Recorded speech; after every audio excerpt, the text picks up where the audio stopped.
If you are not as locked in as Makai Lemon, I don't even know if you guys deserve to win $200,000 playing the big board. I am as locked in as Makai Lemon. So that's exactly what we're going to do today. We're going to draft in the big board over on Underdog Fantasy. We're going to try and win $200,000. We are going to react to any news that happens during the course of this program, and we are going to do our best to win $200,000 playing fantasy football on Wednesday, March 25th. I hope you guys are all having a great day, great time, and we're going to be locked in, boys. And the first draft already filled. We are going to be drafting out of the 11 slot, which is quite nice for me because that means I'm going to be able to take my guy, Kenneth Walker, say the line, Bart. Loving Kenneth Walker. We are drafting with Dr. Martin Van Nostrand, Goods, B Park, WGHJ, Mark Brandt, MoMA Red, Das Brew Crew, Chalby Good, Chalby 000, one of the two, Trey 331X, Optimistic 88, Alex Okafor. That is an interesting thing about these drafts, by the way. I've just recently noticed this. So many of you guys have your names in the draft or numbers in your name on Underdog Fantasy. Of course, I am on the wrong microphone. Wouldn't be my guy.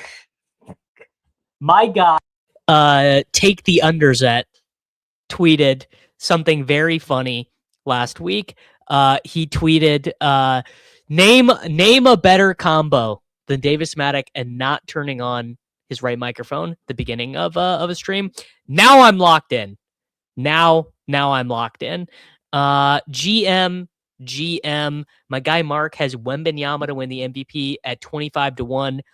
Sadly, you are not going to be winning. Mark, I love you. Shai Gilgeous-Alexander. I mean, I think he's like minus 1,000. I think he's minus 1,000. No, Peter did not tweet that. That was my guy Underset who tweeted that, and it was very, very funny. So shout out to him. All right, so drafting at 11 here, and I'm gonna open up the draft view. I kind of like the draft view. I know that we want to tab back and forth because we want to have the sidekick up as well, but I really like this draft board view. Have been. What do you mean you're over Shai Gilgeous-Alexander? You're over excellence, Charles? I need you to grow up. I've been seeing this more and more. Justin Jefferson goes at 6. I don't really think I'm that into it. We are going to begin with Amon-Ra St. Brown. It's actually a little bit of ADP value on St. Brown. I don't think I've gotten him at 11. I wonder, since I got him at 11, should I take James Cook, but James Cook went. I'm not going to take Achane, not going to take Hampton. I mean, is Kenneth Walker by my ranks? I'm living it. I'm living my truth. I have him ranked there. I will be taking him there. That is a nice start. So I guess what went weird in that one was Jefferson win at 6, Genty win at 10. My guy Alex Okafor at the corner. I guess the 1-2 turn in best ball drafts on Underdog now has kind of been ruined because you don't really want to take Achane. I think we're all kind of getting cold feet on Amari and Hampton. Barkley is fine. Neighbors you don't love. Did Kyron Williams just win at 15 in this draft? Do you guys see that? Kyron Williams at 15.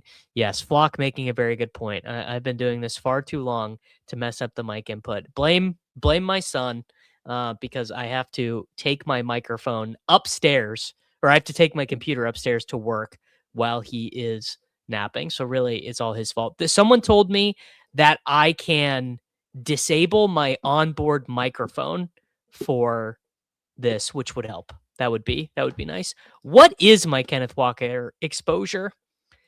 Let's see. I wonder. It's got to be pretty high. 20% maybe. What do we think? Drafts completed. 110 completed drafts. My current exposure is 19.1% of Kenneth Walker. So I've got a lot of Rashad White. A lot of that was before his price increased. A lot of Keaton Mitchell, Adam Randall, my most drafted running back. More James Conner than I would have thought. DeMond Claiborne, just a good 20th round Brian Robinson Jr., which feels pretty good. Jadarian Price, a lot more Kyron than I would have anticipated. I wonder if I would be so eager to take Jefferson in round 1 in the moment, not knowing who'll be throwing him the ball and looking at their decision making for quarterback. Kyler is going to be the quarterback, bro. Kyler is going to be the quarterback for sure. I would make, if you were applying at the Davis Maddock prediction market, I would probably make Kyler Murray minus 300 to take the first snap of the year for the Minnesota Vikings. Now, week 17, would I make it minus 300? Probably not. I believe they were in the market. Did they re-sign Carson Wentz? So Carson Wentz is still on the team, or did he sign elsewhere?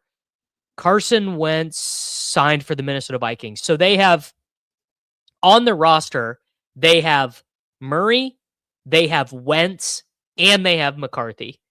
So the Wentz part of that does make me think, and I mean, Wentz and Jefferson, it was certainly not that bad. Man, we could certainly see JJ McCarthy as the healthy scratch. That could absolutely happen. Like it might be week 4. Could JJ McCarthy be traded? I wonder. I think he probably could be traded. This is maybe like an interesting spot to take Josh Allen. Nah, not really. My heart is never in it with Josh Allen, and maybe it should be, but it's not. Do we want to do Rashid? Do we want to do Garrett Wilson? Do we want to do Buck? I don't really want to do Bucky. All right, let's take Rashid. And look, if Rashid Rice ends up not being suspended, what is your guys' prediction for where he goes? I think he probably ends up next to Neighbors in London. I mean, I would take Bucky Irving here just positionally because all the running backs are running out. I don't even love Bucky here, but that is who I'm going to take. Bucky, not one of my favorite picks on the board. So Walker, Bucky, Amon-Ra St. Brown, Rashee Rice. We've got Goff. We've got Mahomes. Bringing in Wentz means McCarthy is more likely to be traded than the starter. I completely agree with that. 100 million%. Yeah. Next to Neighbors in London, Rice over Pickens, no suspension. I wonder London versus Rice, no suspension. Murray is an absolute slam dunk to start the season, but more interesting question is whether he's a starter from week 10. I mean, I'm a Kyler guy. I was wearing my Kyler Murray jersey on ADP chasing last night. I'm a Kyler guy, so I'm happy to draft him there. Happy to think that he starts 17 games. Now, this is a pretty interesting question from Goods, which is what happens to Rashee Rice if they draft a wide receiver at 9? Frankly, I would guess that them drafting a wide receiver at 9 would be much more about my guy, Xavier, than it would be about Rashee Rice, and also about the fact that they don't really have a third wide receiver right now. So if the season opened today, I mean, Tyquan Thornton would be their third wide receiver. They have not re-signed Juju yet. They probably will, but he is not. These are, after Xavier Worthy and Rashee Rice, these are the wide receivers on the Chiefs that are under contract. Tyquan Thornton, Nico Remigio, Jason Brownlee, Jalen Royals, Andrew Armstrong. I know I've heard of all of these players. I have not heard of Jimmy Holiday. So whoever Jimmy Holiday is, maybe take him with your 20th round pick. Yeah. So I mean, would a 11 personnel of Xavier Worthy, Rashee Rice, and Mekhi Lemon go pretty hard?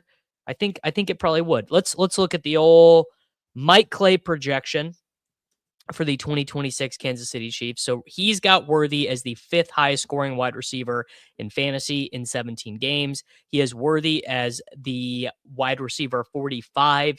He's got Tyquan, Royals, and Remigio doing like nothing. He's got Kelsey for 103 targets. So there's a good amount of room out there for more targets on this team. It is probably, I mean, I think you could comfortably say it's not good for Rashee Rice, but I wouldn't say it's like terrible. I would still, I mean, even if they took Carnell Tate, I would still expect Rashee Rice to pretty comfortably lead the Chiefs in target share, targets per game. Now, wow, what is happening in this draft? Colston Loveland at 56. Someone is screwing around here. David Montgomery over Tootin. I'm taking Byshell Tootin there all day. Byshell Tootin at 59 is gift wrapped. That is beautiful stuff. I'm doing that all day. And we have plenty of guys left here. We've got Tate. I mean, Tate is a freaking slam dunk. What is happening in this draft that is allowing this right now? Who is screwing around? This guy has an amazing combo. He has the Burden and Loveland combo, which I have not seen much of. I guess. So what? Who has gone too early? Javonte went at 29. McLaurin went at 47. Burrow went at 52 to the Chase drafter. I mean, I guess not that much weird stuff has happened, but certainly has gifted me a combo that I feel incredibly good about. The Tootin Tate combo. That's in my world, that's a GM. Tate and Rice would make a great combo. Lemon would take away from Rice per last year's big board champion goods. Well, why don't we go over to Mekhi Lemon's PFF page and find out how true we think that is? Because my guess is that Lemon or Rice, one or the other, is probably a little bit more capable of playing on the outside than we would be thinking. But I could be wrong. So Mekhi Lemon played 70% of his snaps from the slot his final season. He never played more. I guess, yeah. He basically is a pure slot. This is another very good question. Why are the big three rookie wide receivers going so late? They are not going late in my rankings. So I have Lemon ranked 56. His ADP is 63. I have Tyson ranked at, actually, I thought I had Tyson ranked more aggressively than that. And I have Tate ranked ahead. I would guess the main reason why they're going late is because the Mike Evans cabal, the Terry McLaurin cabal, the Devontae Adams cabal, they are loud. They are legion. People love these guys. To me, if I was doing rankings that were doing no market baking at all, I would have Tate in the 40s. I'd probably have Lemon in the 40s. I would probably have Tate and Lemon with Burden and JMO and Jalen Waddle. I would have Tyson a smidge back from them, not because I don't think Tyson is a good prospect, but because there is enough smoke about the fire of the hamstring, because he's not participating in the Arizona State Pro Day. And if he's not participating in the Arizona State Pro Day from the hamstring injury, it doesn't sound great. Not that I think that really matters for his rookie year prognosis, but it sounds like NFL teams are starting to think that it might impact his draft stock. Yeah, I mean, we're going to take Mahomes here all day. Mahomes, Walker, Bucky, Byshell Tootin, St. Brown, Rashee Rice, Carnell Tate. I would love to get Harold Fannin Jr. with this next. I should have just taken Harold Fannin Jr. there. I don't really know what I was thinking, because the Josh Allen drafter behind me was not going to take Mahomes. Come on, dude. Don't take Fannin. You don't want him, bro. You need someone else. You need anyone else. You need Justin Herbert. You need Ricky Pearsall. Your team is not complete without Ricky. Yeah, bang. All right, there we go. Harold Fannin. The services of the best tight end on the worst team in fantasy football have been secured. Wow, Bo Nix at 87 in this draft. I mean, I'm not going to lie, guys. I said I was locked in. I am locked in. St. Brown, Ken Walker, Rashee Rice, Bucky Irving, Byshell Tootin, Carnell Tate, Pat Mahomes, Harold Fannin Jr. I mean, this might be one of the better starts that I've had. I have Fannin ranked in the 60s. What is okay? Now we gotta look. Harold Fannin Jr. by my guy Mike Clay is projected for 122 targets, 87 receptions, 856 yards, only 3 touchdowns, because the Cleveland Browns this is insane. The Cleveland Browns are being projected for 16 passing touchdowns. That is so dark. That is so dark, dude. Oh. I'm honestly, I'm bummed out to have even seen this. I'm bummed out about the existence of the Cleveland Browns. Deshaun Watson cannot possibly be their quarterback. They have got to have a better plan than that. Is Kirk Cousins available? Do we want Ty Simpson to be their quarterback? Does that work? Would Ty Simpson help the way we feel about the Cleveland Browns? It might. That might marginally help Ty Simpson. Drew Aller, maybe. Drew, I don't think I can even talk myself into Drew Aller. Who else is available that could improve their quarterback room? 2026 quarterback free agents. I mean, I've been to this Spotrac page so many times. All right. Kirk Cousins available. He would definitely improve the situation. Aaron Rodgers is going to go back to Pittsburgh. Would Russell Wilson improve the situation? I don't think Russell Wilson improves the situation. Tyrod Taylor and Shadur, very similar style of players last year. Jimmy Garoppolo might marginally improve the situation.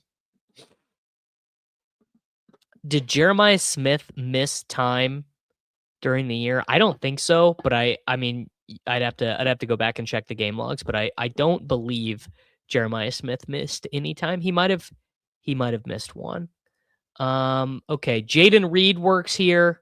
You know what? Oh, actually, let's take Goff first. I'll let the guy behind me decide which wide receiver I get, because I'm gonna take Goff first, and then I'm actually this is literally just for Jake. Just for Jake right here, I'm gonna take Jaden Reed instead. You ready, bro? This one is for you, Jake. And in week 17, I'm gonna name this team, Jake. I'm gonna name this team, and I'm gonna say I did it for Jake. And I'm gonna come and find you in the Discord or on the internet, and I'm gonna say, if I don't win the big board and you just cost me hundreds of thousands of dollars because I selected Jaden Reed over Xavier Worthy, you owe me money, bro. You owe me money. You hear that? Speaking of tight ends, not sure I've ever seen anyone evaluate Geno's history of tight end usage. I mean, he threw the ball to Bowers a good bit last year when he was on the field. Peter says, I think Kirk might just plan on not signing until a better team than Cleveland has a quarterback injury. Would probably behoove him. Well, I don't know. I mean, I can't really remember much of Geno Smith with tight ends. He didn't really have a great tight end to play with in Seattle, so I guess maybe that would be part of it. So Geno's first season starting was 2013 for the Jets. He started 16 games that year. He actually was not that bad. He was pretty bad. Tight end Kellen Winslow had 31 receptions for 388 yards and 2 touchdowns. Tight end Jeff Cumberland had 4 touchdowns. His leading wide receivers were Jeremy Curley, David Nelson, and former Davis Matic hero Stephen Hill. The next season for the New York Jets, he only started 13 games, and Eric Decker smashed that season, and Jace Amaro had 53 targets. Wow, I love Jace Amaro as a prospect. And then his first season starting in Seattle at age 32 for the 2022 Seattle Seahawks, Noah Fant, I mean, he's just never played with a good tight end. There's your Geno Smith analysis. He's basically never played with a good tight end.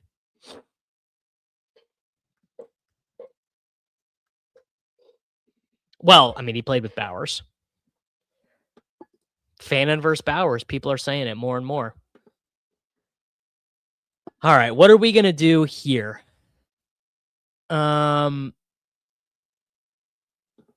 what makes sense? I mean, Mike Washington Jr. would be the running back by my rankings. I probably want to skip on this range of tight end because I'd rather have Kelsey on this team. This might even be like a Gunnar Helm Ferguson team or Gunnar Helm and Ferguson. So let's just do Mike Washington Jr., who is my preferred option there anyway. I'm the last one left on Speed Score Island. No one else cares about Speed Score other than me. God, Juwan Jennings, maybe Diggs. Let's just take Kelsey. Let's just get Kelsey out of the way. So we've got Patrick Mahomes, Jared Goff, Ken Walker, Bucky Irving, Bishal Tootin, Mike Washington Jr., Amon-Ra St. Brown, Rashee Rice, Carnell Tate, Jaden Reed, Harold Fannin, and Travis Kelce. I actually want to talk a little bit more about Mike Washington Jr. because I think that, Karain and Jacob are not here to argue against me. I sort of feel that it is easy to diminish running back production that is like what Mike Washington has done because when you are analyzing guys as prospects, it is pretty easy to forget how easy it is for running back production to come from out of nowhere. When the thing that we do know about running back production is that by and large, it is going to be almost entirely driven by opportunity. How do you generate opportunity? By being drafted higher in the NFL draft. Do you know who's going to be drafted way higher than anticipated in the NFL draft? Mike Washington Jr., because he's big and strong and fast. There are so many examples of this. And in fact, maybe I am about to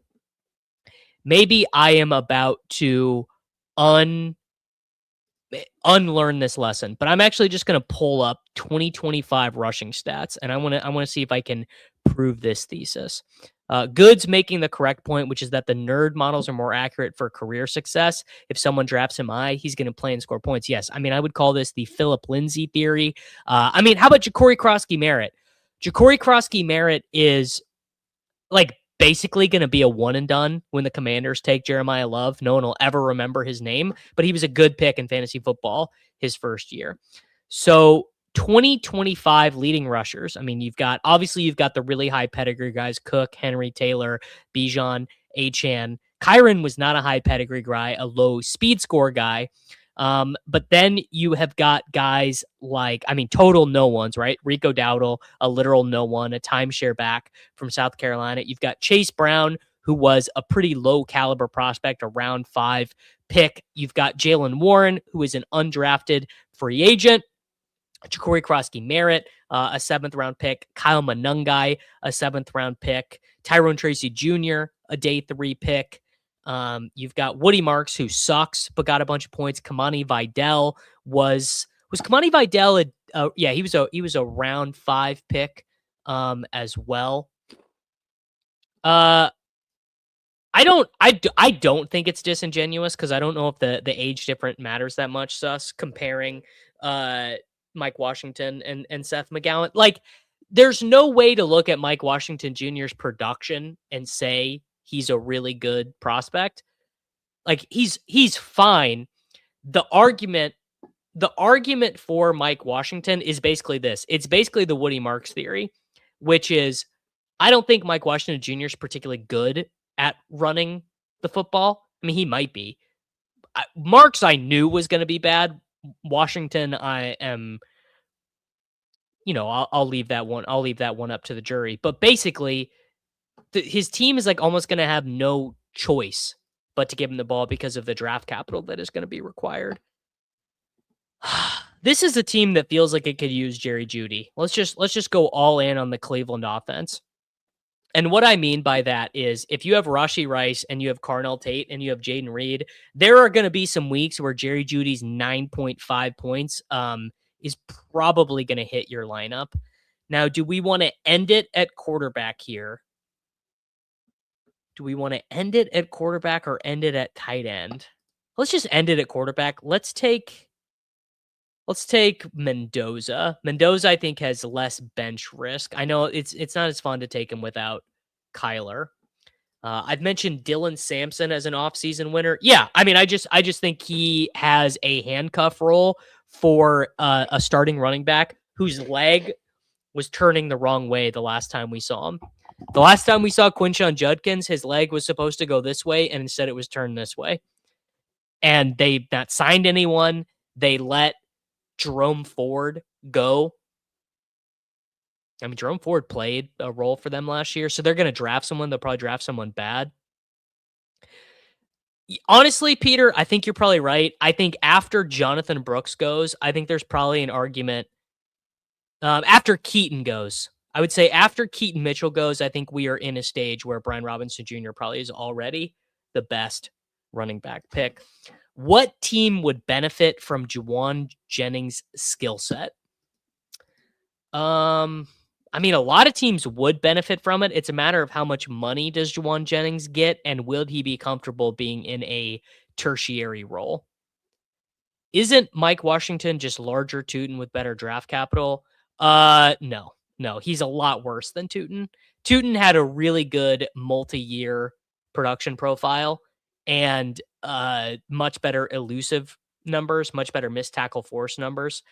Mike Washington Jr. is a lot worse than Tootin, but probably will have better draft capital, which if you start doing any research into this stuff, you will find out is like the most important thing. Patriots would definitely benefit from Jennings. I mean, I'm worried that him and Dobbs are kind of duplicative. Jennings, I could certainly see Jennings being a Bills ass style pickup. Running back room, Jeanty, Javonte, James Conner, Chuba Hubbard with the 101. Just trading Jeremiah Love, Tucker Kraft, and A-Chain in a fifth for Ward, Jefferson, and the 103. I would not do that, Charles. I would not do that. I have Jeanty ranked so high in my stuff that I would not do that. Me personally, I would not. Doesn't mean it's not a fair trade. I just personally wouldn't do it. And giving up A-Chain, I think is wild too. Oh, Jordan Love. Okay, just trading Jordan Love, Kraft, and A-Chain in a fit. That I think I would do. Yes. Because you're getting what? So that basically becomes Love, Kraft, and A-Chain for Cam Ward, Jefferson, and Carnell Tate. Yeah, I think I'd do that. Giving up A-Chain sucks, but it's also kind of found money because he was cheaper in rookie drafts. All right, we are back up. Easy. I mean, this one is simple. That is Adonai Mitchell all day. And then I am going to star Dylan Sampson, and Brian Robinson's already gone. Where did he go? Brian Robinson went at 172 to WGHJ. Well, shout out to him. Ball nowhere there. And we're just going to take Dylan Sampson here. Dylan Sampson or Sean Tucker. Yeah, Dylan Sampson. All right, so now we have got Patrick Mahomes, Jared Goff, Fernando Mendoza, Kenneth Walker III, Bucky Irving, Byshell Tootin, Mike Washington Jr., wow, Spider-Man pointing meme, Tootin, Mike Washington Jr., Dylan Sampson, St. Brown, Rashee Rice, Carnell Tate, Jaden Reed, Jerry Jeudy, Adonai Mitchell, Harold Fannin, and Travis Kelce. You know what? I maybe should have taken one of the tight ends I liked there. It sucks that the tight ends that I have really honed in on have started to be compressed at the end of these drafts. Because it used to be you could get Stowers, you could get Gunnar Helm, you could get Terrence Ferguson at the end of drafts, and now you can no longer do that, which is just a little bit unfortunate. I mean, I guess giveth and taketh as it pertains to being a best ball fantasy football personality. Because it must mean someone agrees with me on Gunnar Helm. There's got to be no one else on the internet right now doing fantasy football influencing who is like a huge Gunnar Helm guy. I would be really surprised if there was someone else who is frequently doing podcasts and streams that is like a huge Gunnar Helm guy. But maybe I'm wrong. Maybe I'm just having an elevated opinion of myself. But I do really like Gunnar Helm. Where does ETR and Leg Up have Gunnar Helm ranked? Because maybe I'm wrong about that. Adonai Mitchell paired with Moonball Gino just seems like a really nice late round pick. I mean, dude, Adonai Mitchell is just straight up good. Straight up. Now, is he locked in and paying attention to football all the time? Is he managing his type 1 diabetes? Is he taking his ADD medicine? I don't know. But I know that when Adonai Mitchell is locked in, it's kind of the theme of the show here. When Adonai Mitchell is locked in, he is really, really good at getting open. All right. J Life is part of the Gunnar Helm gang. Sus has 27%. He's in Gunnar Helm gang. Flyfish is in with me on T Ferg as the third tight end click. Bunch of ball knowers here.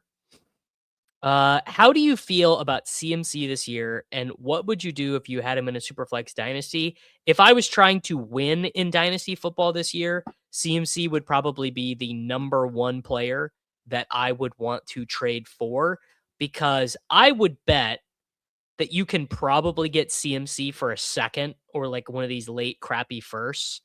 Like you could trade the pick that becomes KC Concepcion for Christian McCaffrey. If I was a bad team, I would probably take whatever I could get for Christian McCaffrey, like literally whatever I could get. I'm definitely not taking Trey Tucker. I do not fall for that propaganda. Something that I disagree with Corain about, and I meant to hammer this point home a little bit more. Let's take Nicholas Singleton. Was Corain made this point on ADP chasing last night, and I really disagree with him because I disagree. Like, his logic was sound, but I disagree with one of the assumptions that he was making in his logic. Let me make this pick. Third tight end. There we go. Bang. Gunnar Helm. Okay. So what I disagree with Corain about is at the end of these drafts, he's saying like, oh, you know what I like to do? I like to take rookie wide receivers who are, one, going to be on rosters, and two, going to be breaking out at the right time. So like Jacoby Lane would be a really good example of that, or like Chris Bell or Ted Hurst or whatever. But the part that I disagree with in terms of roster construction is, first off, I mean, we know that it's just easier in half PPR for these rookie running backs to score points, but it's also easier for rookie running backs to just get lucky in terms of playing time.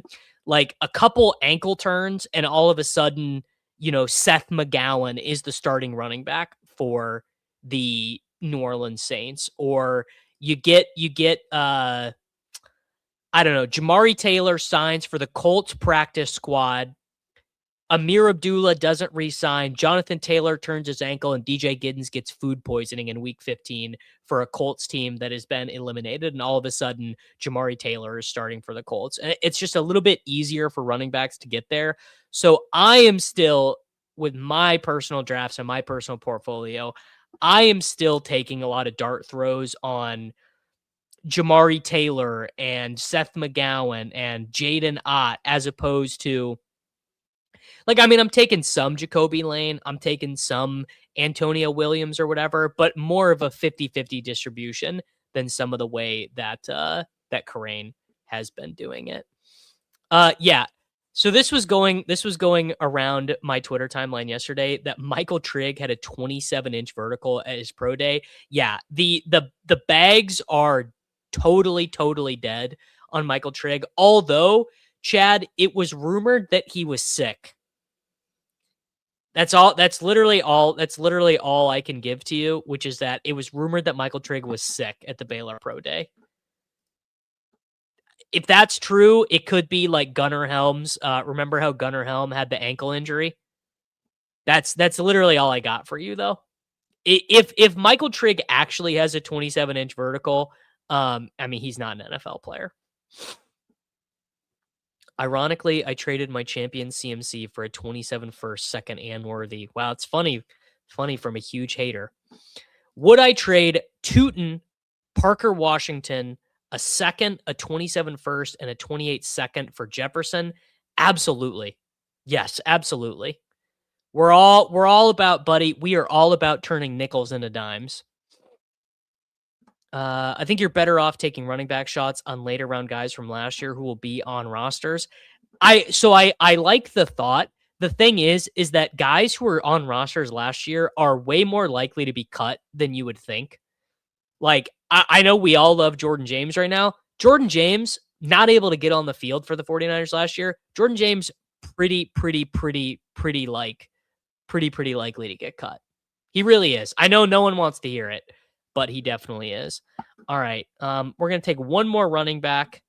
I'm gonna practice what I preach. You know what? I'm the leader of the cabal. I'm taking Jaden frickin' Ott, bro.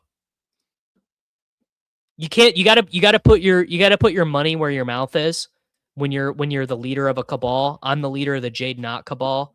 And now I will end with a wide receiver, and I will end with, you know what? I'm gonna take Dontavian Wicks.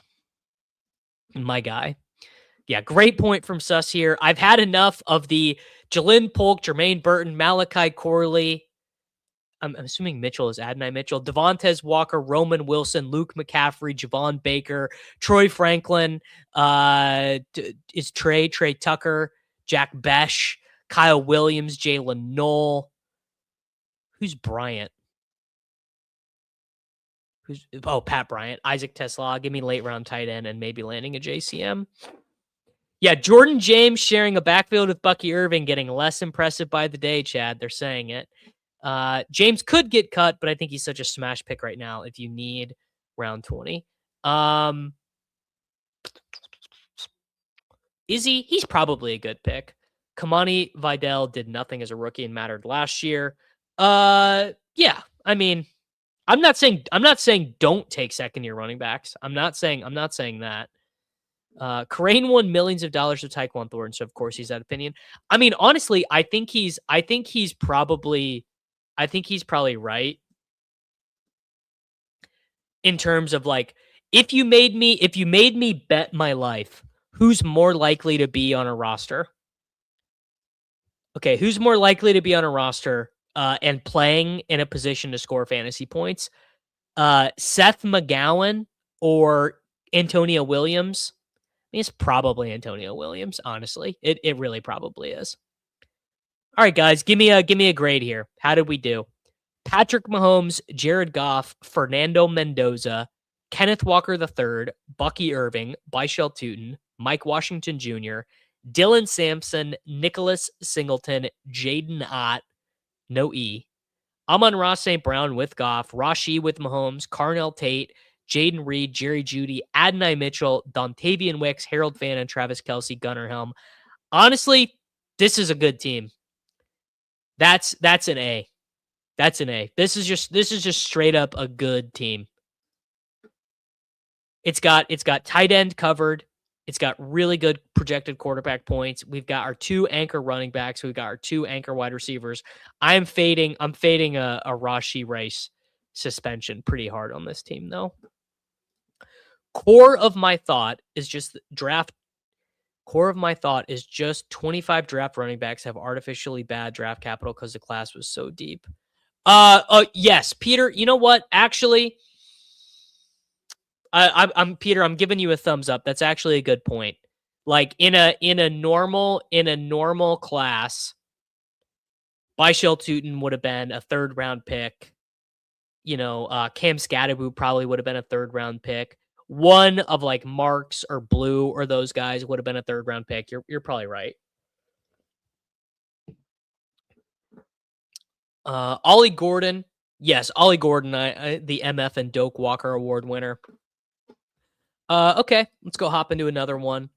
Let's go do a little big board arena action. 20 seconds per pick. I've got 48 left. Gotta be careful. I don't want to wrap these up too early. Then what are we gonna do for content if I wrap these up too early? Well, I guess we'll be doing one more DraftKings week.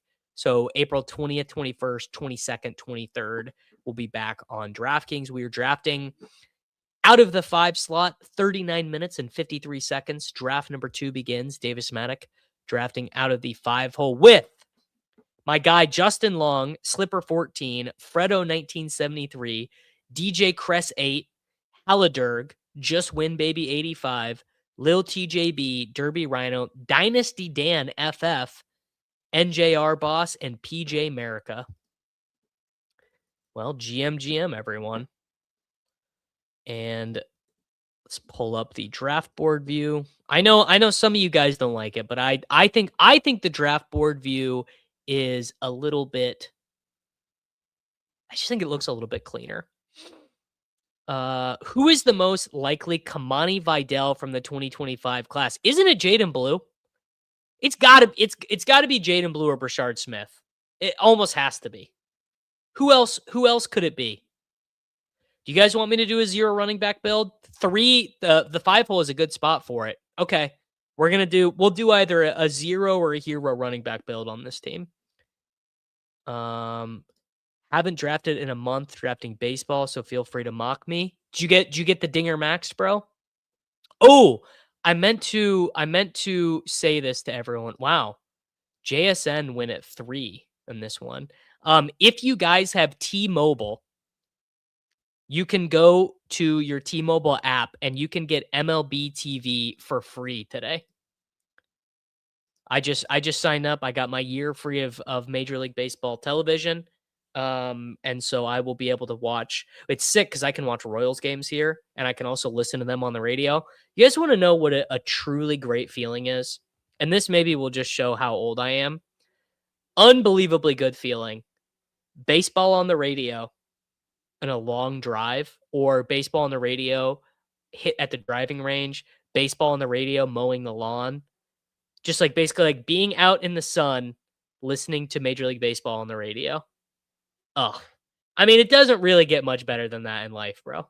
To me, I'm a simple man, simple pleasures. All right, we're gonna do either a true hero or a true 0 running back build, depending on what is available to us at 20. Caleb Johnson, if Rico Dowdle's Achilles pulls a Najee, could be it. I mean, I'm trying to think who else.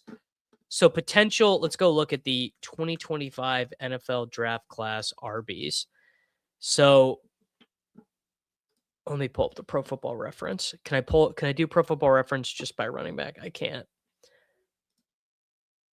So the running backs who were, so Caleb Johnson didn't play. Devin Neal played a little bit. Jordan James was there. LeQuint played. Wow, remember Damian Martinez? Yeah, honestly, it's Brashard Smith or Jaden Blue. Taj Brooks, sure, Taj Brooks. I mean, and Taj Brooks really did not play. They had no interest. Yeah, I mean, Neal played a bit more, but sure. I mean, God, that class was so good, man. I don't think we realized at the time how good of a class that was. And I mean, we knew it was good, but we definitely didn't know. All right, let's do it. True 0 running back, Puka Nacua and Trey McBride.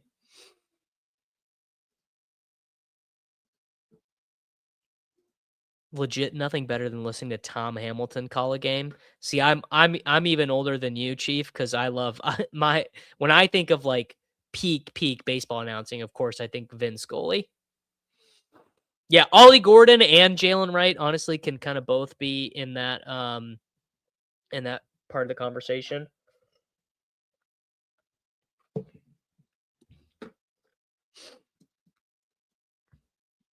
I fear Treveyon Henderson will stay stuck splitting time without the goal line work. You know, I guess I would frame it this way. If Treveyon Henderson cannot convince the Patriots that he is better than Ramondre Stevenson, he probably was never that good to begin with. Honest to God, that's really my opinion. All right, Nico Collins. Oh wow, so this is a sick team. Puka, Nico, McBride. Look at that, bro.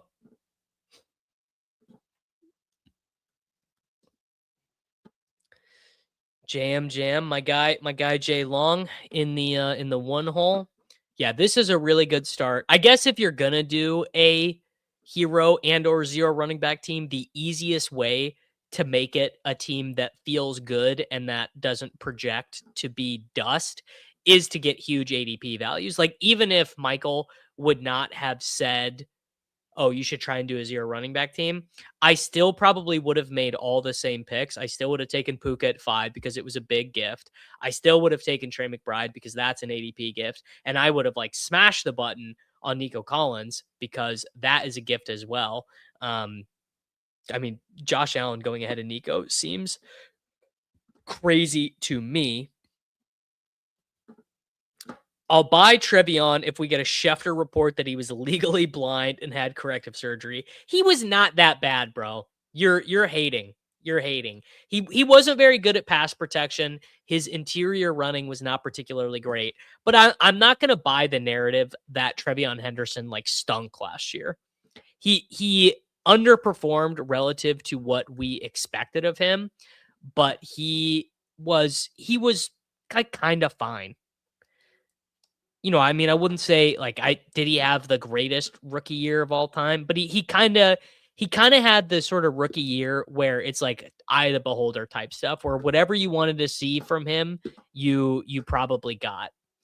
You know, was he great? No, but he averaged 3.26 yards after contact average, 31 missed tackles force on 210 rushes. 38% of his runs were breakaway runs. That's really strong. You know, it's honestly more as a pass catcher where he was super disappointing.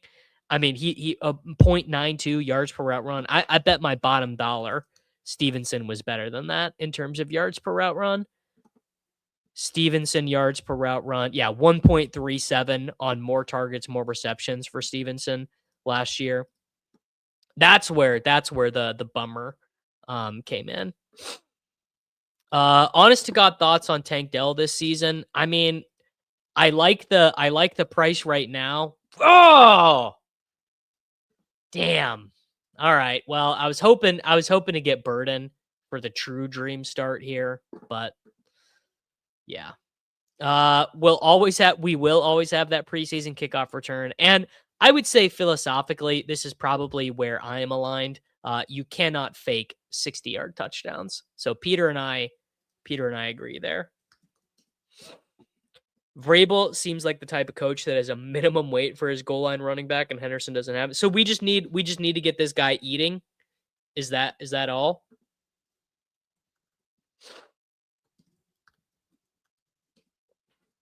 He looked bad while having a few blow-up games. I've seen that go the right way a few times. Yeah, I mean, I have not ran this stat head filter yet, so let's do that. I have not run the Treveyon Henderson stat head filter, so we will go Player Season Finder Pro. We will go Treveyon Henderson PFR. I would be surprised if these comps are more busts than hits, but I could be wrong. So Stevenson had 1,100 yards and 10 touchdowns. So we will go descending PPR points per game. 2025. We'll go from 2010 to 2025. We'll go running back. We will go. Henderson was a second round pick, right? So he was 38th overall. All right, I'm on the clock. You know, when you go zero running back, you need to win the onesies. So we're going double elite. Trey McBride at tight end, Lamar Jackson at quarterback. Okay. So stat head filter for biographical filter, year of player's career, first year. We'll go draft status, drafted in round 2 to 3. I think we should include third round picks. We'll go statistical filter. How many rushing attempts did Henderson have? He had 180. So let's do 130. And then we'll do targets over 25. I think that seems about right. I mean, obviously that's going to take a lot of busts out of there. Okay.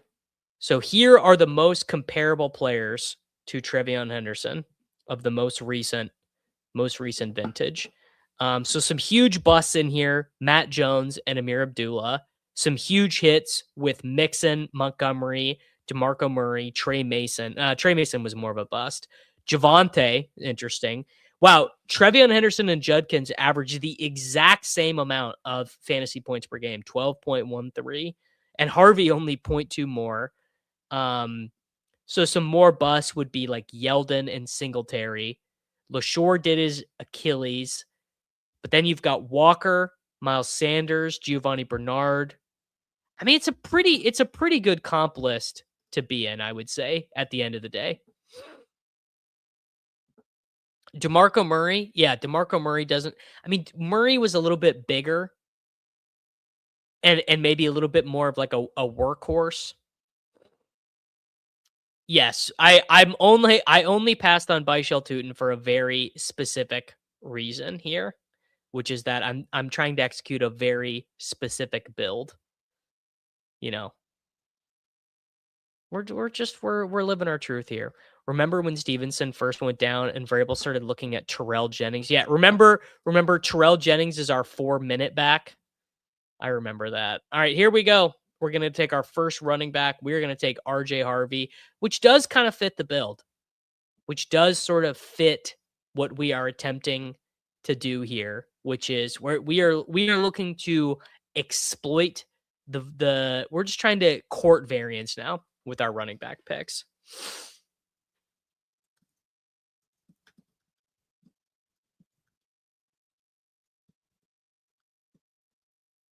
Okay. That was a pretty good pick, I think. Now, where it's going to be tough is we are going to need one of like Jadarian Price, Mike Washington, Ken Gainwell, Rashad White. Like, we are basically going to need a hit of all hits at running back later. And we are also just going to have to absolutely pray that Ramondre Stevenson is the answer to our problems here. Ramondre, pretty essential for this build. If you don't, I guess Hubbard would have been fine, or Jalen Warren. But I mean, we basically just need a running back who is going to be on the field and eligible to score points at the beginning of the season because, well, ultimately, what is going to happen with J.K. Dobbins and R.J. Harvey? It's so hard for me to believe that the Broncos really hate R.J. Harvey that much. Like, Harvey was not that bad. I saw a lot of this last year with like, oh my goodness, RJ Harvey, he's the worst running back. He never gains any yards. It's like, I'm pretty sure RJ Harvey was like fine as a running back. He looked pretty good to me. He was pretty explosive in space. I don't know. Like, let's take a look. 2.72 yards after contact average, so markedly worse than Hendo. 24% of his runs as breakaway runs. I mean, 3.6 YPA is not great. There were some pretty bad. He was pretty bad to the end of the season. So against the Chargers, against the Bills, and against the Patriots, he was pretty bad. What was his yards per route run as a receiver? 1.39 as a receiver. Again, pretty fine. Not like great. I might be a right wing slappy since I think Stevenson 2 rounds later than is a smash. I'm maybe not even slappy, but that is the very right wing fantasy football take, Michael. What odds would I give Ramondre to outscore Henderson straight up in PPR? It's a little bit more of a sacrilegious question. I guess I would say 39% of the time. Ramondre outscores Henderson straight up if they're both healthy over the course of a season. And that is with the full acknowledgement that Stevenson might even see more touches of the ball, but Stevenson is just so much less likely to get those explosives. Got to take a running back here. Feels like Algier fits the build best because again, we need bodies. We need points. Like, it's all well and good if I hit on Katron Allen or Nicholas Singleton or whatever in the end. But this is a problem I have a lot doing FFPC main events. My guy, if he's still here, yes. As my guy Dreaming of Sundays, who's a big FFPC grinder, says, we used to feel comfortable drafting teams like this until the computers took over our lives. I used to draft teams like this all the time.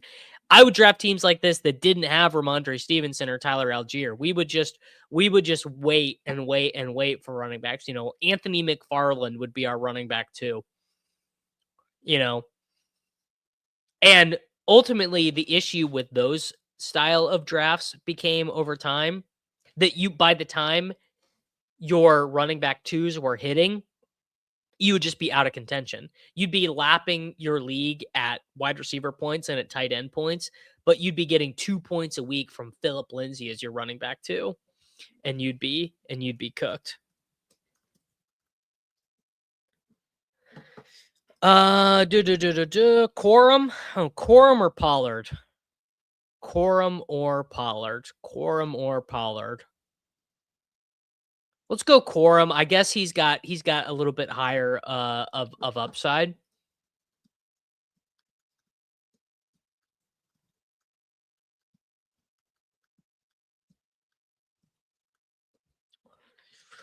Yes, I mean the NFL has just drastically changed in many ways.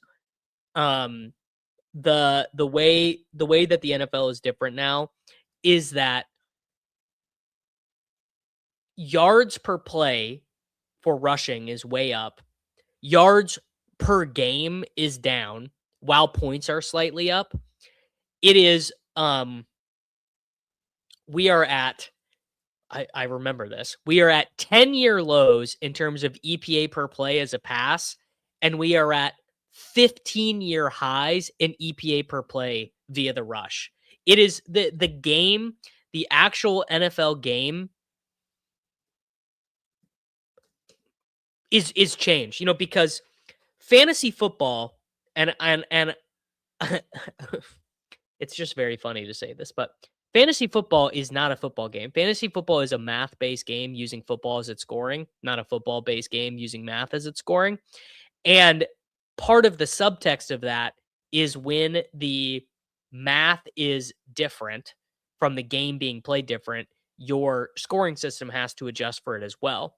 And so as the NFL has changed, people like me and our corner of the internet have honestly not done nearly as good of a job adjusting to the game on the field being different. And that, like that, I mean, it's literally our job. We should be adjusting, and we should be adjusting quickly to the game being played in a different way. All right, what are we gonna do here?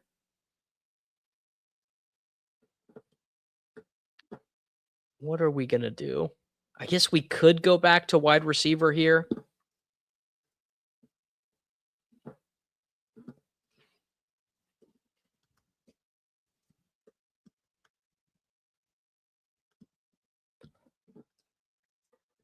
Do we want to do maybe quarterback? Maybe the running backs here are awful thin.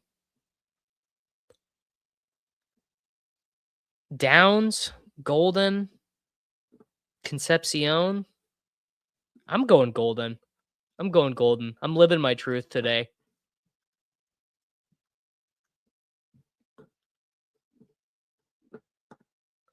Free Trevor Etienne. That's all I got to say.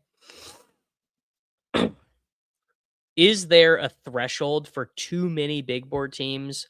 Also, if you did not get on ADP values, is it pointless to draft now? I mean, I don't think there's a threshold, and I don't think there's no point in not getting in on ADP values. I see lots of people say things like that, and I just kind of always think it is a misunderstanding of how crazy variance there is in pod luck. Like the amount of pod luck you could have. I did this math 2 years ago. If you had drafted the highest scoring player in every round, 2 years ago. So if you had drafted the highest scoring player, rounds 1 through 18, in week 17, you would not have, that team on average would not have advanced. So, round 1, round 2, round 3, round 4, you have full knowledge of the week 17 scores. And so of up to the 12 players in each round, you drafted the highest scoring week 17 player. You on average would not have advanced. So basically that is a lot of words to say there's only so much you can control in these drafts. I mean, I'm going to take this Dipperino on Tyler Shuck. Tyler Shuck, ADP 118, locking him in at 125. We call that a value hound. Awoo. Wow, here you go. From the horse's mouth, 2025 big board champion Goods weighs in and says the winner was drafted on March 20th last year. Goods, I've probably already asked you this, but was it in one of my rooms? Because that would be extra funny if it was.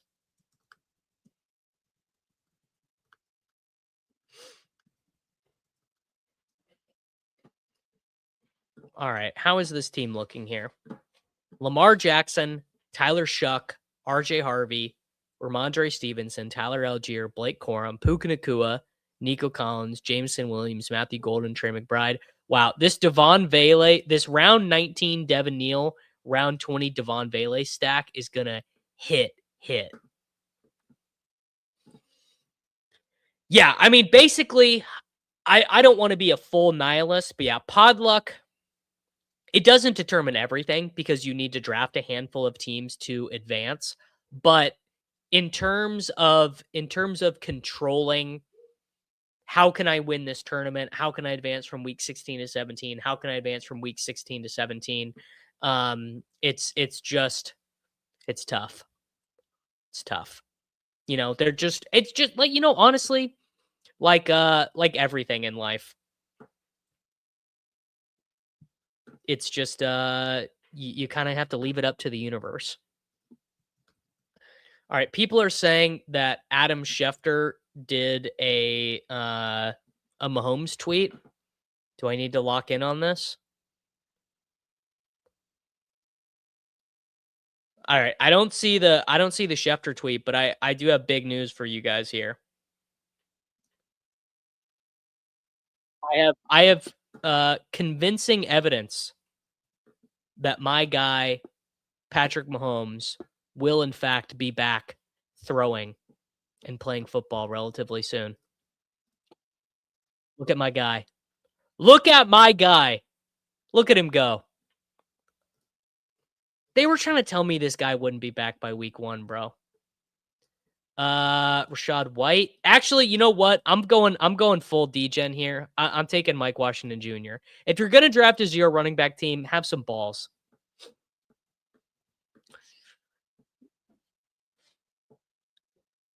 Yes.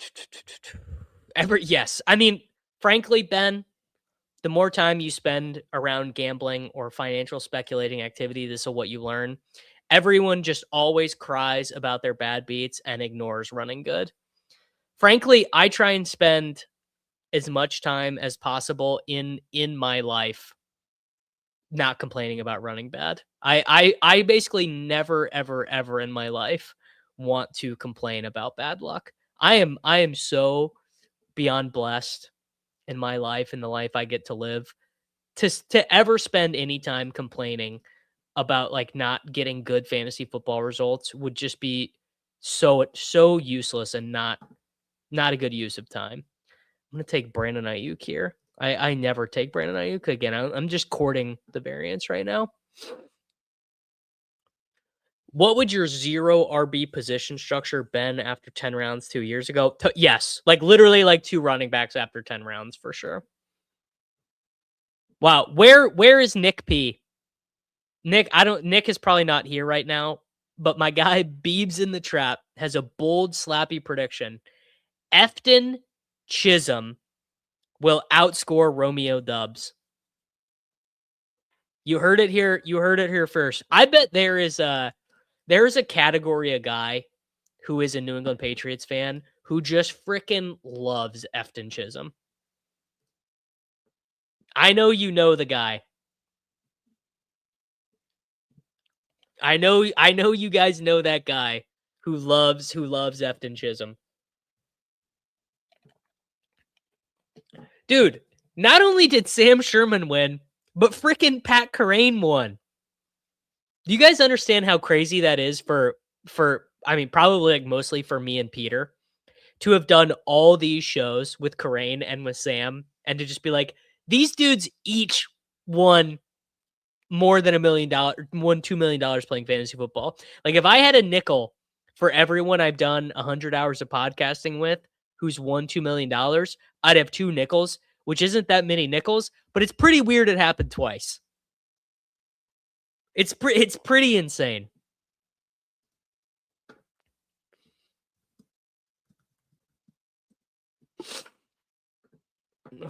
Chisholm looks amazing, actually. I'd take him over all the late rookies. You take him over Jacoby Lane. I would not take him over Jacoby Lane. If you wanted to take Efton Chisholm over, if you wanted to take Efton Chisholm over Ted Hurst, I guess I would allow that.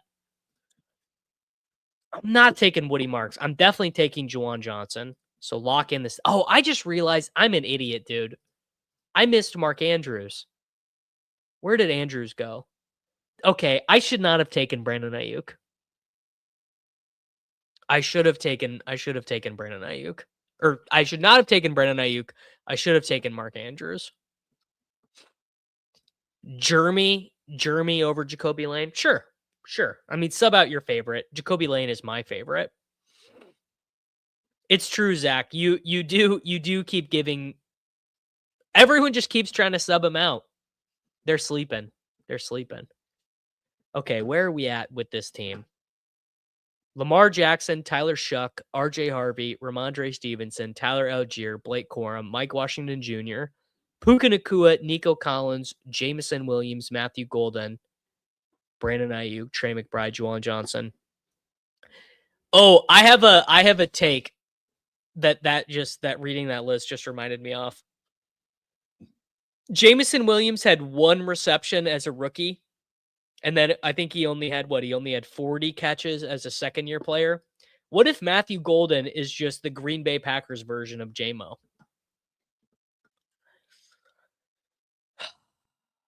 Is Brian Rob? Yeah, oh, there you go. Brian Robinson. Bang. Brian Robinson fits this team like a glove. Do you think generally slamming 2 quarterbacks in the round 6 to 8 pocket is optimal? Absolutely, I do. So, for example, let's just pull one of these teams up. Team right here, Fredo 1973. So he took Drake May instead of adding Ramondre Stevenson as his 3rd running back or Cortland Sutton as his 3rd or his 4th wide receiver. Then he took Brock Purdy over Chris Godwin as his wide receiver 4 or J.K. Dobbins as his running back 3. I mean, to me, that is basically printing money. I think that is, and even what Just Win Baby did here, this is even better.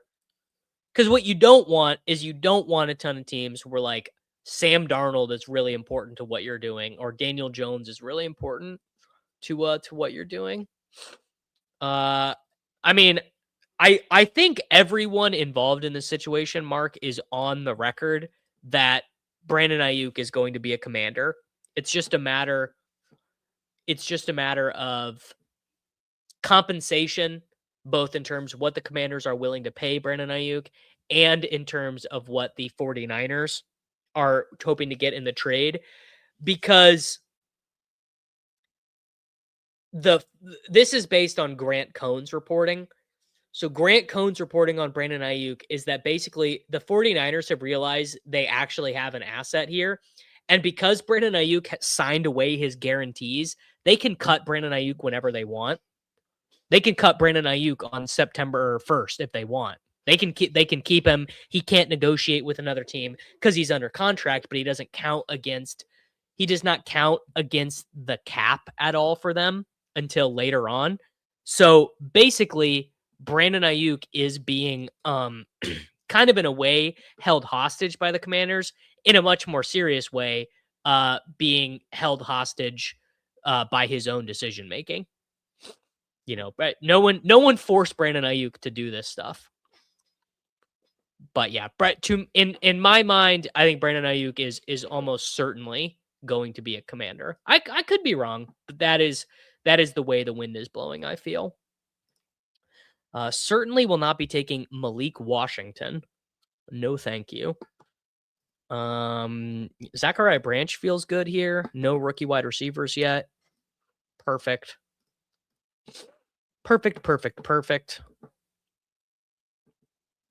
Ayuk was 3 yards per route run recently. Yeah. No, he is. Kyle is almost certainly enjoying it because I think he feels pretty let down by Brandon Ayuk. I mean, I would probably feel let down. I mean, just what a weird situation. Kyle Shanahan must be a hard guy to work for. Or maybe Brandon Ayuk is a hard guy to have as your employee. If Commanders go Tate at 7, I think they're going Love. I think the Commanders are going to take Jeremiah Love. That's the way I'm reading those tea leaves. Do I need a third tight end? Well, I can get my boys. I took Helm last time, right? All right, I took Helm last time, so let's take T Ferg this time. Bang, bang, bang. My wallet felt let down by Ayuk. I guess we are now at a at a spot where there is no more Debo or Ayuk wars. Both people lost.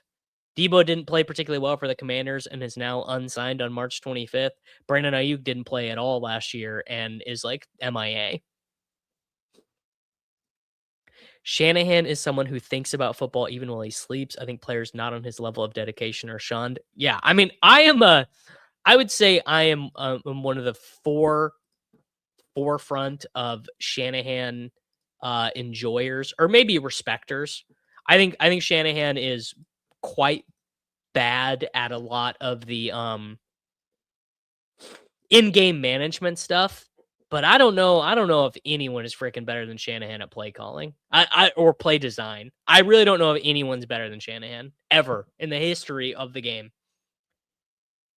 who would really even be close? Like, I think Shanahan has had a similar impact on the highest level of football as Coryell, as Mike Leach. I mean, he really, really, like, so many teams copy what he does. See, to me, there is no Ben Johnson without Kyle Shanahan. I think so many of the concepts and things that Ben Johnson does are downstream. I mean, I guess, and honestly, I guess all of it is downstream from Bill Walsh. Yeah. It is all downstream from Bill Walsh. There's no Kyle Shanahan without Bill Walsh. The fundamentals of the Kyle Shanahan offense are still based off shit Bill Walsh was drawing up 50 years ago. The OG Kubiak, yes. OG Kubiak, big part of it.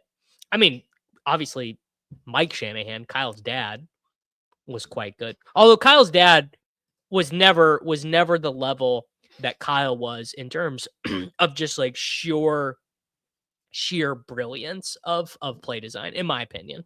I mean, I'm wrong about these things a lot. This is a Ty Simpson-esque pick.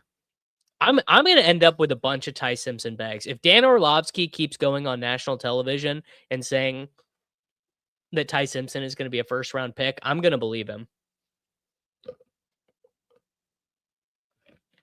Because I would assume Orlovsky's people are giving him information that is somewhat close to reality. I mean, this is a true people forget. That Denver zone blocking scheme with Kubiak was beyond I mean, beyond, dude. Let's go pull up some of the stats from those old Mike Shanahan Broncos teams, because you guys, this is, I know I am dating myself that I remember so many of these, but I'm not even talking about the Super Bowl teams either, right? I'm talking about the crappy Denver teams and some of the rushing stats they were able to get. Here you go. Olandis Gary, 1,300 scrimmage yards, 7 touchdowns for a 6-win Denver team. The 2000 Denver Broncos, Mike Anderson, 1,600 scrimmage yards, 15 touchdowns. The 2001 Denver Broncos. Hold on, I got to pick here. Surratt, Kyle Williams. Is there a stack here? You know what? I have not taken Devontae Walker yet. There you go. There's a Devontae Walker click for you. 3 touchdowns. When Quentin Griffin would have been on the 2022 Denver Broncos. Clinton Portis, Mike Anderson, Olandis Gary. I mean, these guys, he could have done this with anybody, bro. Quentin Griffin, my guy, Quentin Griffin, Boomer Sooner.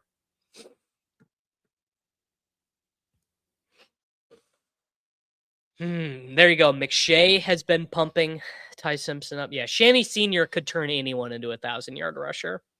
What do I think is on Kyle Shanahan's mind when he has to shake? I mean, I would hope Kyle Shanahan just does some deep introspection about his in-game strategy. Oh, there you go. Dinger filled. Yeah, I did that for my guy Gritty. Wherever my guy hit him with the Gritty is, there you go. I don't trust the rookies. They almost always do nothing unless there's an injury. Laporta and Pook. Yeah, I mean, basically rookies are every year. Rookies are essentially the most important picks in fantasy football. You get the greatest amount of outsized value from rookies versus anyone else. If you look at the guys who outperform their ADPs by the most and who have the greatest amount of scores later in the year, you basically really can't win without rookies in best ball. I can't really think of a team. Did any BBM team not have a rookie? I don't think so. Like Sam would not have won without Burden. Pat would not have won without Taekwon. I mean, it's just that you just basically have to have them. All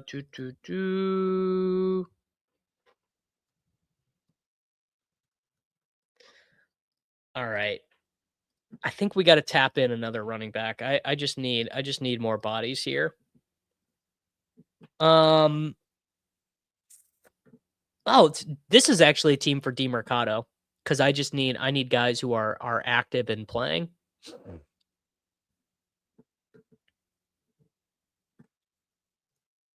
My guy, Amari DeMercado. I'll never forget him dropping that ball. This game rewards late spike weeks over season-long production. Yeah, 100%. I mean, that's basically the point that I was making, which is rookies find themselves in best ball specifically just so set up to score points later on. Wow, there you go. My guy, Magic Donkeyfish. Everyone give him a salute, please. Some diapers for Patrick Xavier. Thank you for all the content. Thank you. Thank you, Magic Donkeyfish.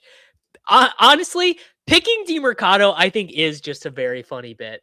It's certainly a test of how far I'm willing to go for just like, can any player on the Kansas City Chiefs enter into my orbit?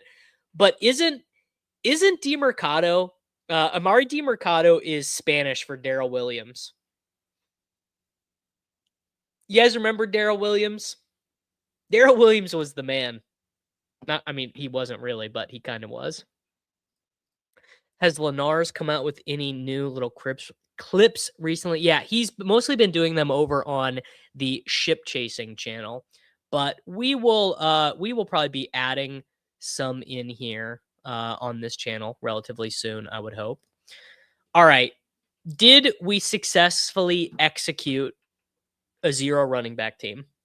Lamar Jackson, Tyler Shuck, Ty Simpson, RJ Harvey, Ramondre Stevenson, Tyler Algier, Blake Corum, Mike Washington Jr., Brian Robinson, Amari DiMercado. So we basically have to hit. Harvey has to outscore Dobbins. That's obvious. Ramondre doesn't have to outscore Henderson, but has to contribute. And then we need one of Algier, Corum, Mike Washington, or Brian Robinson to benefit from injury. So we need, James Conner gets hurt, Kyren gets hurt, Mike Washington Jr. lands with the Seahawks, lands with someone. Brian Robinson fills in for Bijan for a couple games, and then DiMercado, just sort of exists. Okay. That was a decent running back room. Puka, Nico, J-Mo, Matthew Golden, Brandon Ayuk, Zachariah Branch, Gritty Ass Devontae Walker, Trey McBride, Juwan Johnson, Terrence Ferguson. I don't know if that one's an A, but it's pretty good. I don't know if that one is an A, but it certainly is good. I think that was a good team. All right, how many likes have you guys gotten on this one? This has 49 likes. All right, if we get to 100 likes, I'll do one more. 100 likes, I'll do one more. I think that's a fair deal. Fair deal. You guys go press the like button. It's pretty easy. It's right there. I'll hop in for one more. Kyren might not need to get hurt, just needs the touchdowns. Corum is getting slowly more and more snaps. Yeah, Corum was definitely working his way in more. I mean, McVay does love Kyren. I disagree with this. I do not think that Trey Benson is still a good click at cost. I think Trey Benson is basically Marshawn Lloyd. I mean, he just might not play football anymore. Trey Benson, this is actually true. If you go back and look at Trey Benson's whole career, all the way back to college, he just has never been able to play. Trey Benson has 92 rushes in the NFL. He had the knee injury last year that he could not come back from. And then you go back and look at his college stats. He got injured at Oregon and then was never a workhorse, never got more than 176 touches in college. I don't know how that dude is ever going to be a super useful fantasy football player. I don't see it personally. And if he was going to be a super useful fantasy player, it would have probably behooved him. 75 likes. I'll call it good. I'll call it good at 75. It would have behooved him to not have a much better running back in his backfield, but Algier is just going to come in and steal his lunch. Ooh, gosh, I have not looked yet. I have not looked at who the survivor picks are. Great reminder, though, from Keep the Chief. Actually, a great reminder to myself. But we need you guys to hop on over to Splash Sports and go hop in to the Survivor Madness returns over on Splash Sports. So need you guys to hop into the Swolecast Madness Survivor, the return over on Splash Sports. You see I have $8.97 in my account. So I need to deposit and hop in there. But yeah, go hop into the Swolecast Madness Survivor, the return. I will be in there. Peter will be in there. David will be in there. We will all be in there. My lean on Iowa, Nebraska is Nebraska, but based on very little. You probably, I would say in general, do not want to get your college basketball fantasy football advice from me. I have been having Claude make all of my decisions based off of I made this huge freaking database. All right, here we go. Draft number 3 begins 1 hour, 24 minutes, and 20 seconds into the stream. We are drafting out of the 7 slot in this draft. We are going to begin with Christian McCaffrey, who I think is basically just fine. Am I crazy to think the hype around Jonathan Brooks is nuts? I mean, you're not crazy. It's just the devil you don't know versus the devil you do know. and we just watched Rico Dowdle snatch Chuba Hubbard's chain. So we are basically just saying, well, we've seen Chuba lose his job once. Why can't he lose it again? And he probably can. He probably can lose his job pretty easily. Yeah, Claude is pretty good for this stuff. It's really bad. I mean, just in general, AI is really bad at the thing. This is just my observation. I'm gonna have to talk about AI that much, but AI is horrible at if you're using it like a chat bot. Claude is awful. Like AI is awful. It's just it doesn't remember anything. It makes all these mistakes. Like what AI as it exists now should be used for is like basically data science. But I don't know. Doing anything like creative with Claude, no thanks. Not for me. I don't want I don't want it to write anything. I don't want it to be doing anything like that. But for putting a bunch of NCAA data in it and then being like, all right, weigh all these factors. These are the rules of the contest I'm in. Create a Monte Carlo simulation and tell me like what the most high EV pick is. It's pretty good at that. All right, McCaffrey followed up by Ken Walker. Now we can do the exact opposite. So we just did a true 0 running back build. Now we can do, if we wanted to, we could do a true robust running back build. We could have like we could have Jordan Tyson be our wide receiver 1, which is kind of fun. Something I am doing this year is I'm trying to have a greater differentiation in builds. Like I want to have 0 RB teams. I want to have hero running back teams. I want my Jacquard tree to be locked in. I want to be covering all the combos, as it were. You know what's funny is the combos I'm going to be lightest on are going to be like the Drake London combos, because I've had London after ADP like for a whole bunch of the contest. All right. Okay. I'm gonna take Kyron. I'm gonna take Kyron. We're really gonna do it. We're gonna lean in. CMC, Walker, Kyron. Honestly, this is a good question. Why is it robust running back instead of 0 wide receiver? I don't know. I work in data and using it for predictions and patterns is great, but it likes to make stuff up. Yes. Yeah. I mean, and that's why you should only, in my opinion, you should really only be using Claude for things you understand, because you won't know when it's lying to you. You need to create fail safes for Claude to cross. Yes, 100%. You can't have, the hallucinations are killer, and is basically why an AI product, you kind of just have to know what's going into it. Yes, Jake is making a great point. I'm covering all the combos except anyone who goes around Kenneth Walker, Burden, Tootin, Mahomes, Worthy, or Kelsey. But other than that, I'm covering all the combos. And actually, Jake, if you think about it, I actually have those combos covered because I take these guys all ahead of average draft position. So if you think about it, I actually am diversifying by taking them ahead of ADP. Could you show your very first draft of the offseason sometime? Well, I'll pull it up right now. I will pull it up right now. I bet it's terrible. Drafts completed.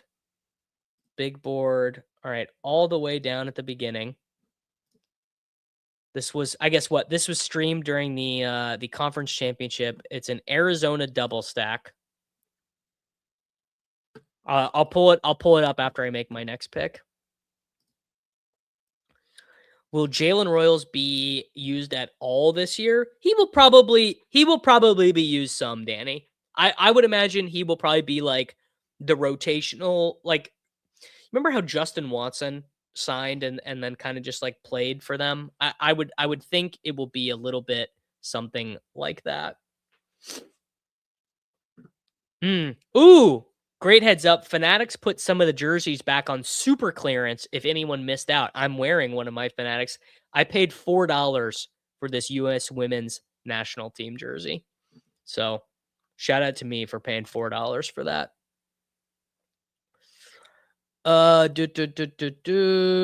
Gosh, lad, I'm not doing that. All right, I'll take Zay Flowers. Maybe we can get Lamar. The seal slapping listen to Davis Maddock baby would have a heart attack seeing you start a draft with CMC, KW3, and Kyron. It's true. The times have changed. All right, here was the first draft I did this year. Trevor Lawrence at 87, Mahomes at 111, Jacoby at 178, Genty at 15, Kyron at 30, K-Tron at 106, Woody Marks at 135, Keaton Missile, of course, Brashard Smith is there, Garrett Wilson at 39, Michael Wilson at 58, Waddle at 63, Jacoby at 82, Jaden Higgins 130, Zachariah Branch 154, Isaac Tesla 202. That's so funny that freaking Trey McBride, Terrence Ferguson, and Gunnar Helm are right there. I knew what I was about. No one has a better ability to prognosticate their own opinions in the future than me. So I guess we have no real obvious values other than Keaton. K-Tron was a really bad pick. Michael Wilson, loss, Waddle, gain. It's just kind of honestly just a very average team is really all that is. I don't think Mina Kimes is a fan of me. I don't think so. Carnell Tate, come on down. Wait, no. Quinshon Judkins, come on down. We're doing the robust thing.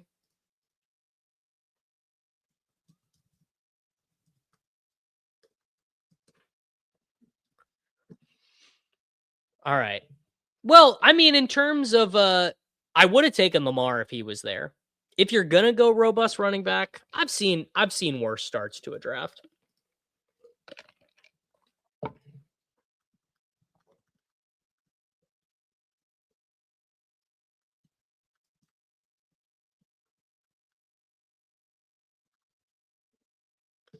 All right, what are we gonna do next?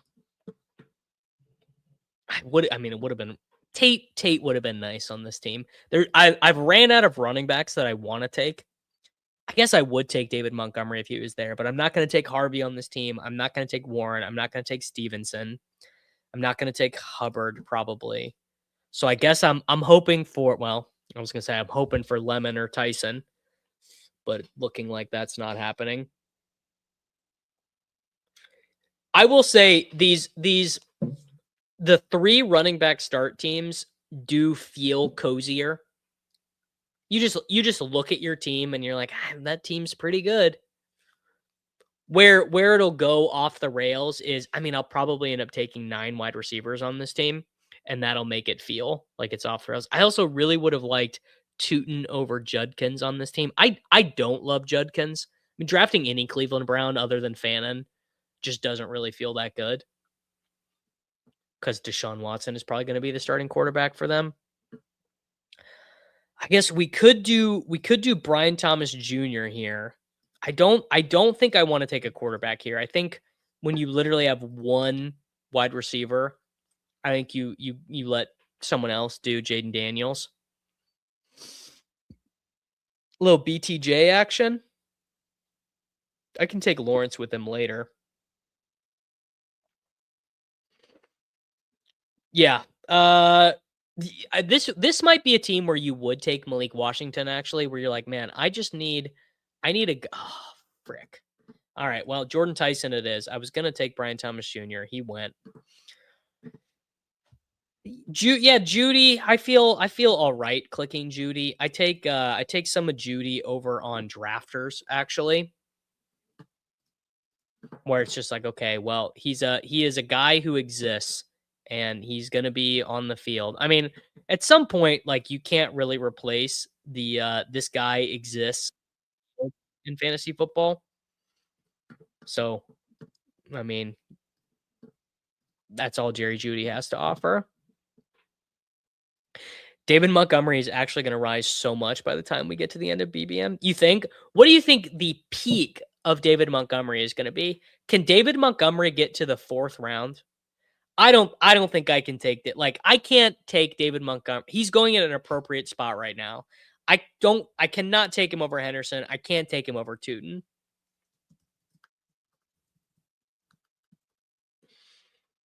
It's not Flournoy time.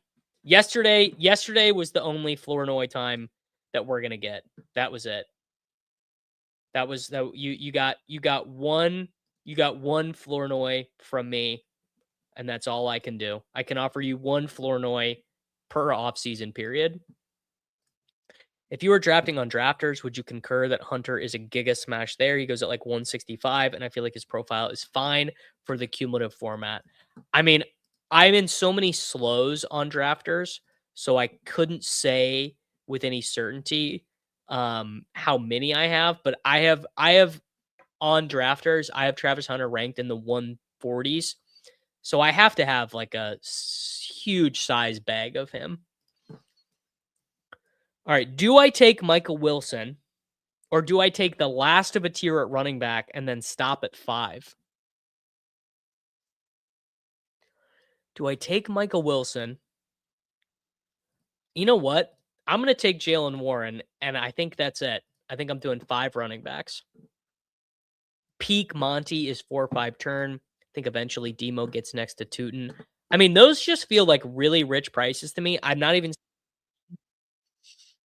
And maybe this is a case of like I'm the one who doesn't understand, but I am just not I'm not willing to chase those prices personally. They feel a bit much to me.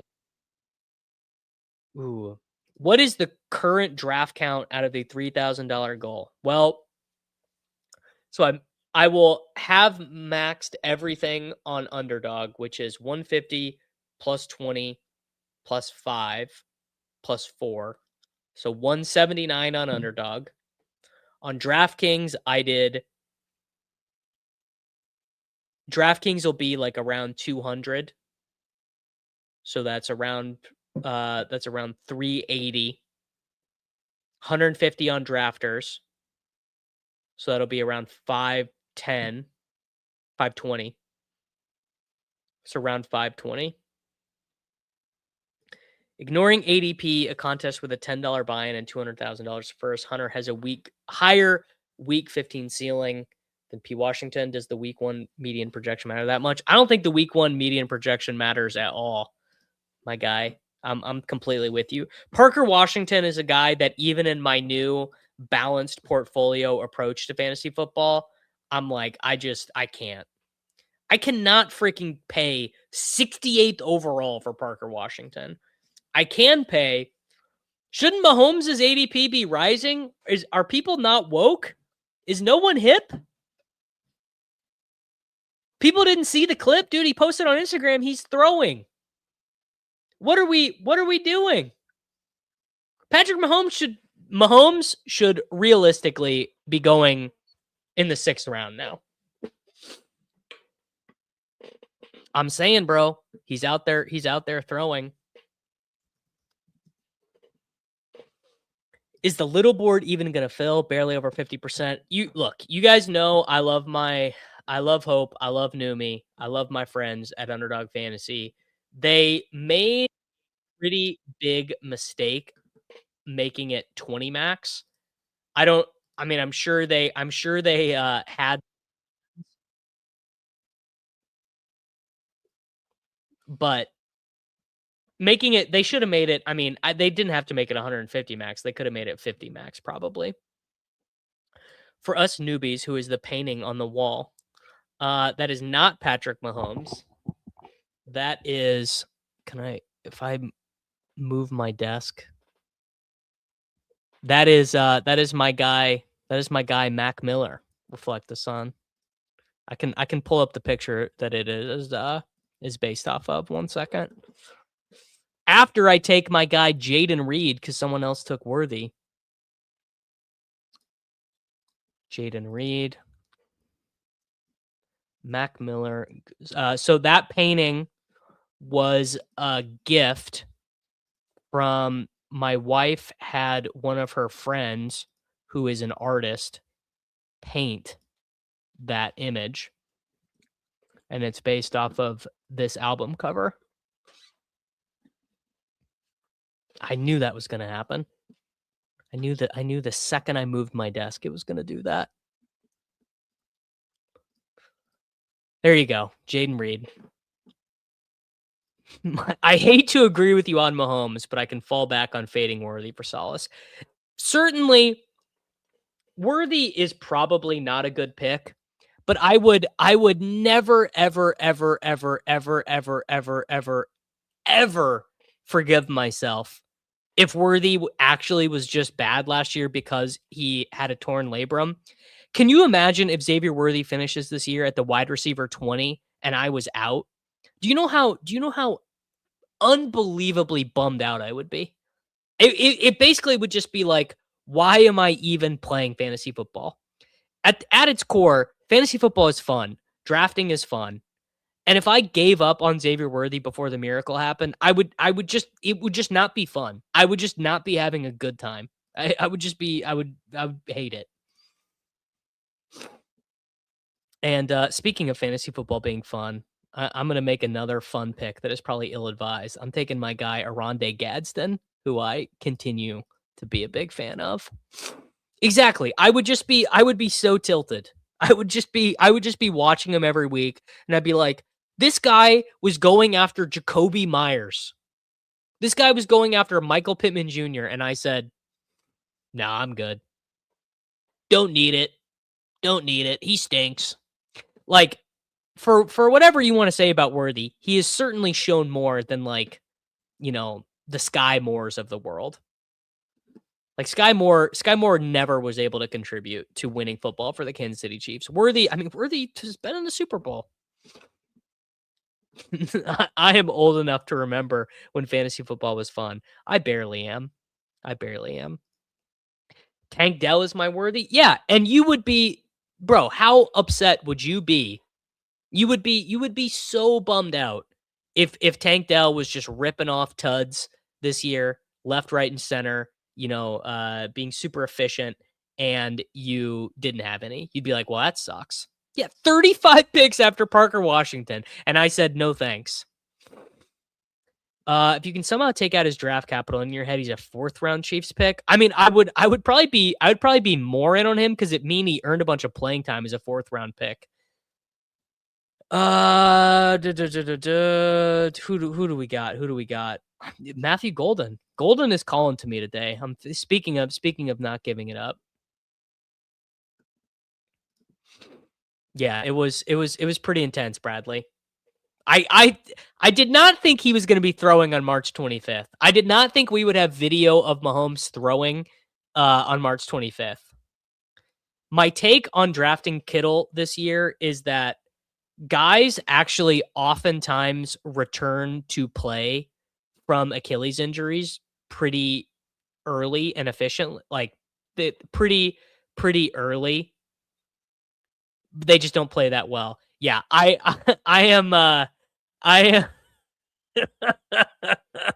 be more in if he was a 4th rounder. I'm actually more impressed with his shitty draft capital. But the reason though would be is if he was a 4th rounder who got on the field for the Chiefs, that would mean the coaching staff really loved him. All right. Let's do this super seriously. Let's do this how I always analyze guys. Let's run the Pro Football Reference filter. So Worthy has 1,300 scrimmage yards and 10 touchdowns, right? So let's go run the stat head filter for 1st and 2nd round picks who meet the same criteria. So player season finder, we will go descending PPR points per game. We will go 2010 to 2025, played wide receiver.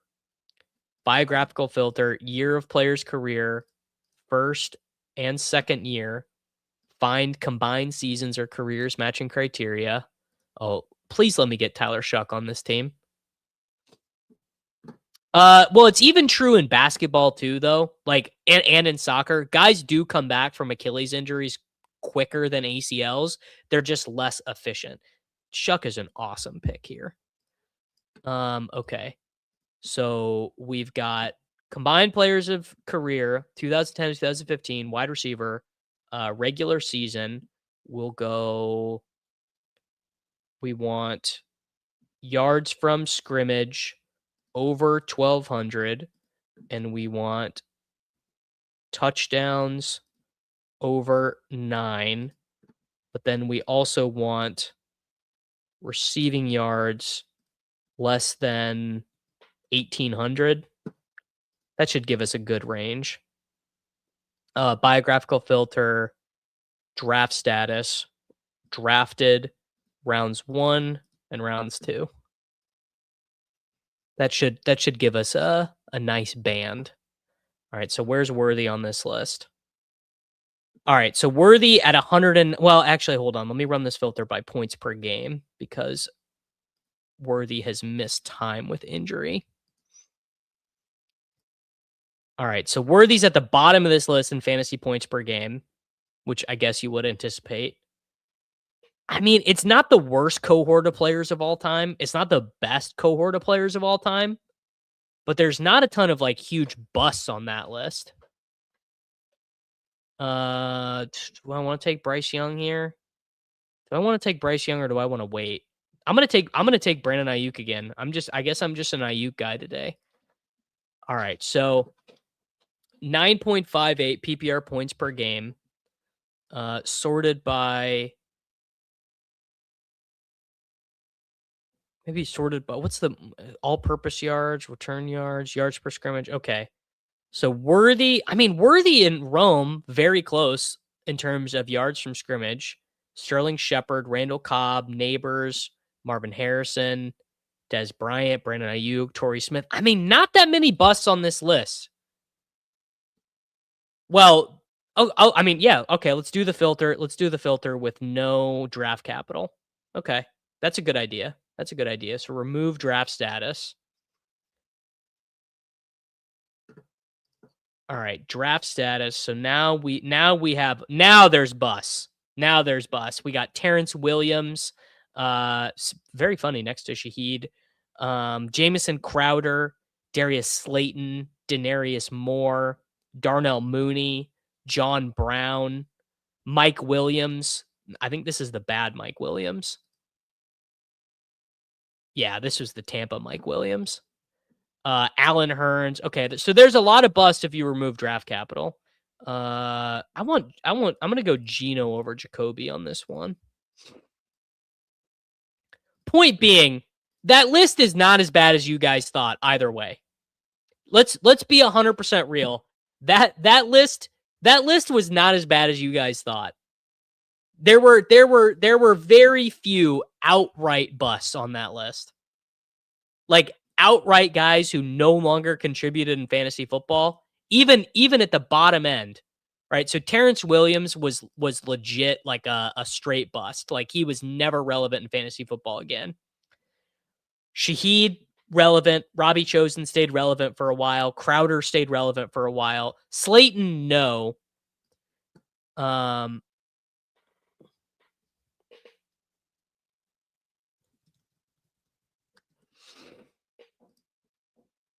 Crowder was a PPR merchant for a while.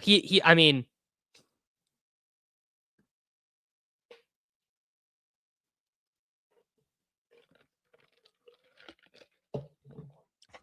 Geno's not that bad.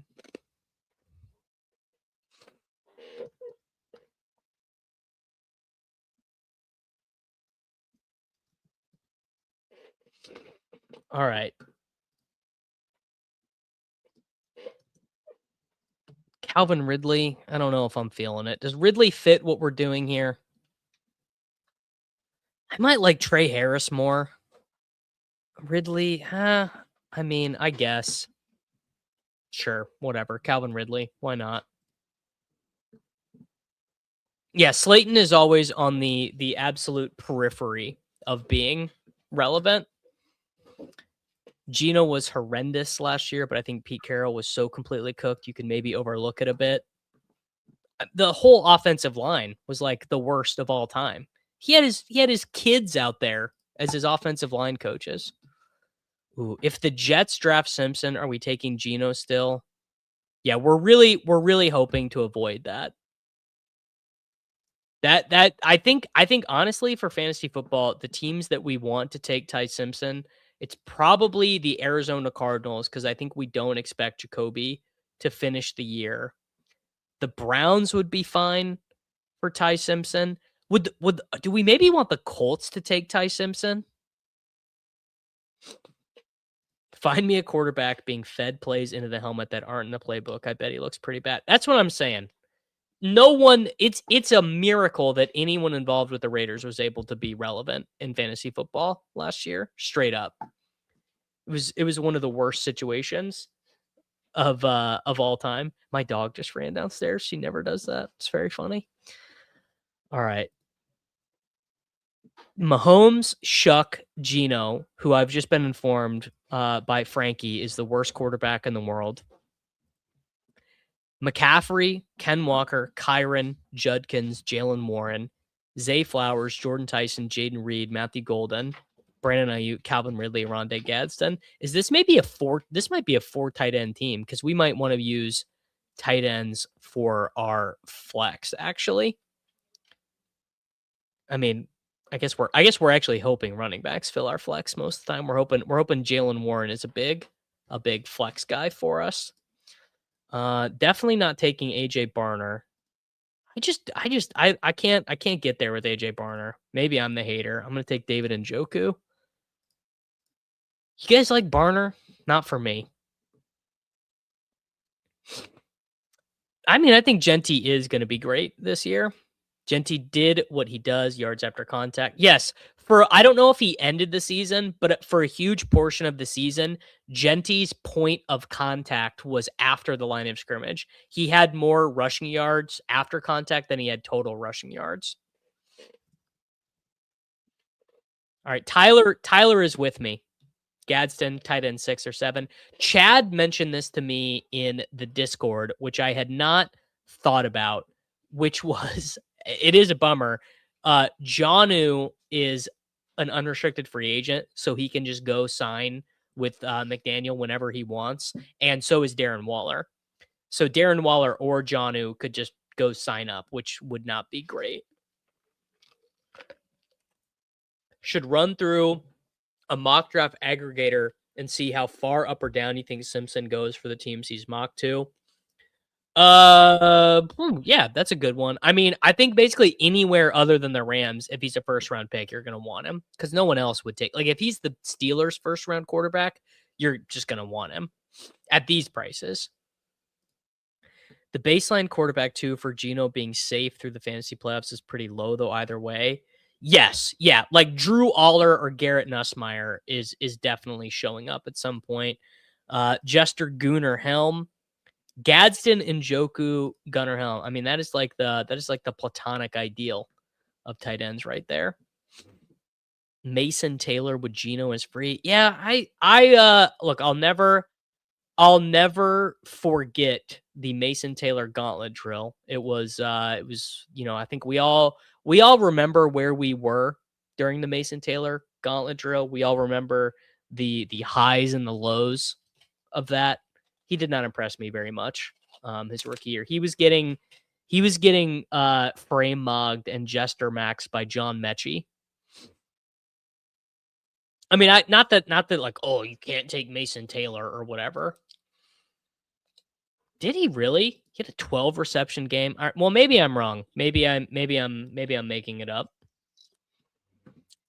With Sharps out, there's a chance that Barner gets more short yardage carries. I mean, I think Barner is only getting the tush push. I don't think they're reworking their offense around AJ Barner 1 yard carries.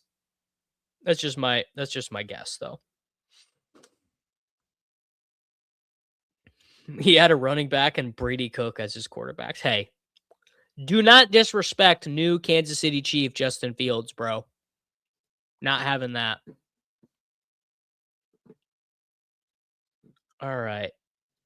Well, probably time to find a wide receiver who is going to score some fantasy points for us. They are few and far between right now, but we are probably going to add on more to our Zachariah Branch bags. Okay, 2 more picks. Our team, as it stands right now, is Patrick Mahomes, Tyler Shuck, Geno Smith, Christian McCaffrey, Ken Walker, Kyren Williams, Quinshon Judkins, Jalen Warren. We have not selected a running back since pick 79.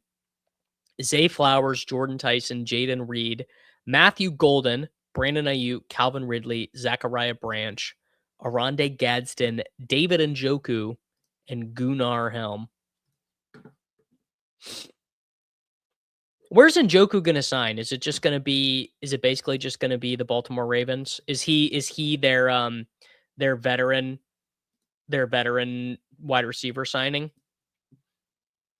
Instead of giving the bag to Deebo Samuel, are they giving that pre-notated veteran pass catcher bag to a veteran tight end this time?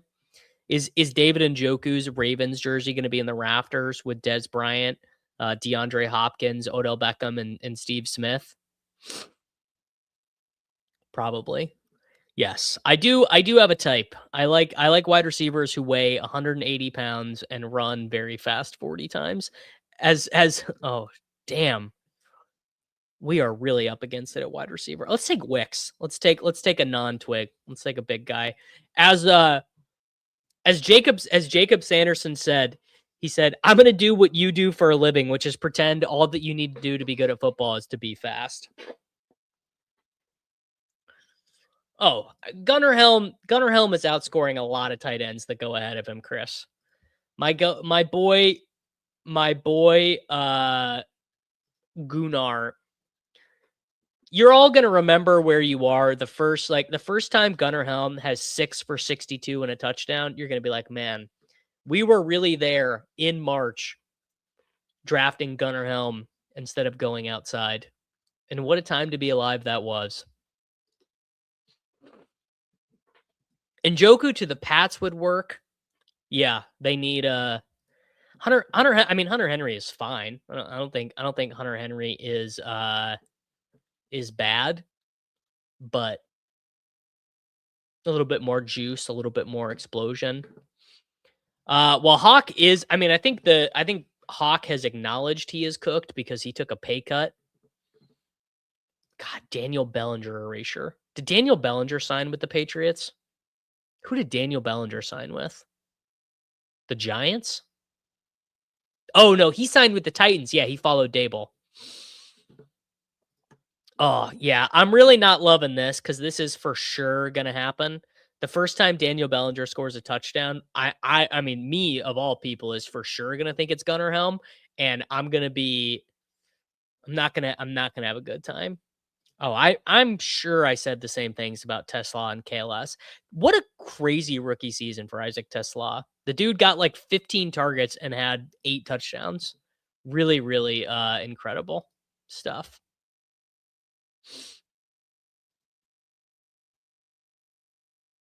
I'm so excited to see Gunnar when he plays with a full broken leg. Rip his ankle at the combine. All right, final pick in this draft. Do I want to take another running back? There's not really a running back I want to take. Wide receiver. Skylar Bell. 9.85 RAS.